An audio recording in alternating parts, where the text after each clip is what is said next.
Welcome back to my YouTube channel. और आज का हमारा टॉपिक है पैरालिसिस। तो फ्रेंड्स, हमारा जो ब्रेन होता है बॉडी के हर एक पार्ट को कंट्रोल करके रखता है। बॉडी की सारी फंक्शनिंग को कंट्रोल करने का काम करता है हमारा ब्रेन। अगर ब्रेन के किसी पार्ट में कोई डैमेज आ जाता है, किसी तरीके का ब्लॉकेज आ जाता है, तब हम उस सिचुएशन को बोलते हैं पैरालिसिस। जब हमारी जो ब्रेन से रिलेटेड फंक्शनिंग करने का जो सिस्टम होता है वो हो जाता है block. Paralysis is when someone can not move certain part of their body, यानी कि किसी ब्रेन में डैमेज की वजह से, ब्रेन की कोई वेन्स और आर्टरीज में ब्लॉकेज की वजह से जब बॉडी का कोई पार्ट काम नहीं करता। Someone wrong after with their connection to the brain, क्योंकि बॉडी के फंक्शनिंग को कौन देखता है? ब्रेन देखता है। ब्रेन ही सारी फंक्शनिंग प्रोवाइड कराता है, ब्रेन ही बॉडी को मैसेज देता है फंक्शनिंग करने के लिए। और अगर ब्रेन में ही कोई प्रॉब्लम आ जाती है, ब्रेन की ब्लॉक जो नर्व्स होती हैं वो ब्लॉक हो जाती हैं, तब हमारी बॉडी प्रॉपर फंक्शनिंग नहीं कर पाती।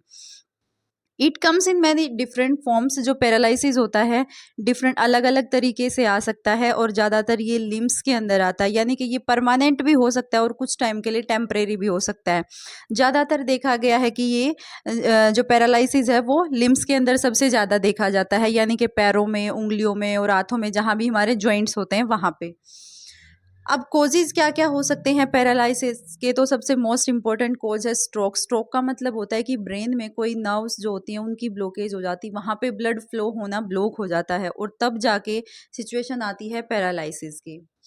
Usually form A blocked artery in the neck और ब्रेन। तो नेक और ब्रेन, यानी कि हमारा जो ब्रेन है और जो स्पाइनल कोड है उसमें एक कनेक्शन होता है, और वहाँ पे अगर ब्लॉकेज किसी तरीके की आ जाती है तो सीधा इफेक्ट होता है नेक में और ब्रेन में, जिससे हमारा ब्रेन काम करना बंद कर देता है और बॉडी को प्रॉपर फंक्शनिंग प्रोवाइड नहीं करा पाता, बॉडी को मेंटेन नहीं कर पाता।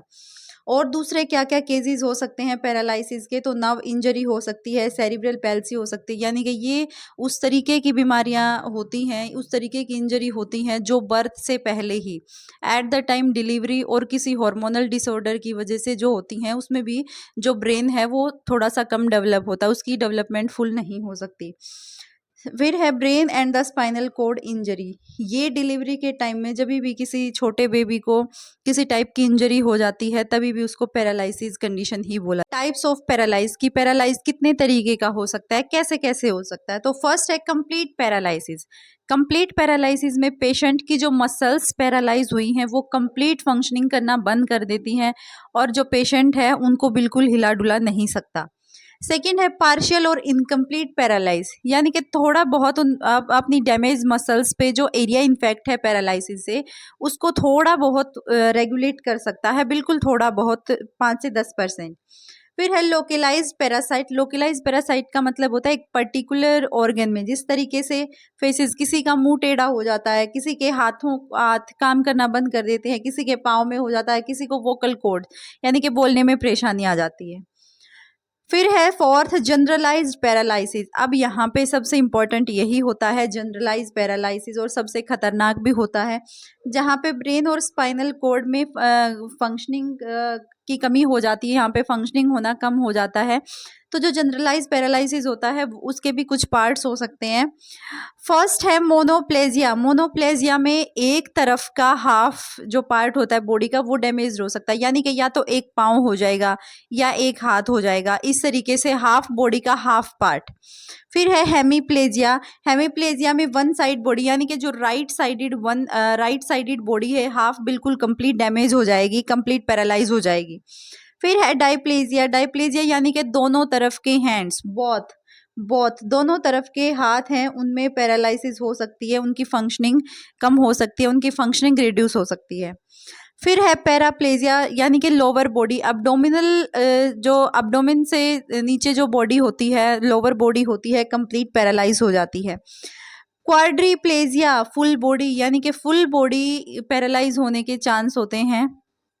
कभी कभी सिर्फ एक बॉडी ऑर्गन या तो माउथ या फिर कोई और बॉडी पार्ट्स भी डैमेज हो सकता है, ज़्यादातर फुल बॉडी डैमेज के ही चांस रहते हैं। नेक्स्ट है इसके क्या क्या सिम्टम्स हो सकते हैं? तो इसके सिम्टम फर्स्ट और सबसे इंपॉर्टेंट हो सकता है स्पैम। स्पैम होता है यानी कि वहाँ पे स्पाइनल कॉर्ड में इंजरी हो जाती है, और अगर स्पाइनल कॉर्ड में इंजरी हो जाती है तो आपकी सेंसरी और मोटर न्यूरॉन्स, जो नर्व सेल्स होती हैं, वो फंक्शनिंग करना बंद कर देंगी, जिसकी वजह से बॉडी में बैलेंस नहीं रहता। फिर है loss of sensation in arms and legs, यानी कि जिसको पैरालाइज हो जाता है, सपोज कि उनको पाँव में और हाथों में हो जाता है, तो वहाँ पे सेंसेशन की पावर नहीं रहती, उसको समझ में ही नहीं आता। अगर कोई चीज़ वहाँ पे आर्म्स और लेग्स में कोई चोट भी लग जाती है तो भी उसको पता नहीं होता, सेंसेशन की पावर है वो बिल्कुल ख़त्म हो जाती है। फिर है रिड्यूस मसल फंक्शनिंग, बॉडी की मसल्स हैं वो काम करना बंद कर देती हैं। Reduce motor functioning, motor functioning कौन सी होती है, जो हमारी डेली एक्टिविटीज़ होती हैं, जैसे स्विमिंग, रनिंग, वॉकिंग, इन सब के फंक्शन कैसे हो जाते हैं, रिड्यूस हो जाते हैं। फिर है last losing the ability to talk, यानी कि किसी से बात करने में भी उसको प्रॉब्लम होती है, किसी से बात नहीं कर सकता, बोलने में परेशानी आ जाती है, वोकल कॉर्ड्स इन्फेक्ट हो जाते हैं। तो फ्रेंड्स ये था पैरालिसिस का टॉपिक, और इसका अभी के लिए तो कोई करंट में कोई प्रॉपर ऐसा ट्रीटमेंट है नहीं, अगर ट्रीटमेंट की बात करें तो, पर उसके लिए बहुत सारी फिजियोथेरेपी, एक्सरसाइजेज, मेडिटेशंस, उनसे जो पेशेंट हैं उनको थोड़ा सा पॉजिटिव रिजल्ट कह सकते हैं कि मिल सकता है। अगर पेशेंट रेगुलर एक्सरसाइज करते हैं, अगर उनकी एक्सरसाइज कराई जाती है, उनको प्रॉपर थेरेपी दी जाती है, तो उनको थोड़ी सी रिलैक्सेशन मिल सकती है। वहीं पे अगर मेडिटेशन की बात करें तो थोड़ा बहुत मेडिटेशन हमारे ब्रेन और स्पाइनल कोड को थोड़ा सा कॉन्टेक्ट करने के लिए मेडिटेशन भी ज़रूरी है। तो फ्रेंड्स ये था पूरा पैरालिसिस का टॉपिक।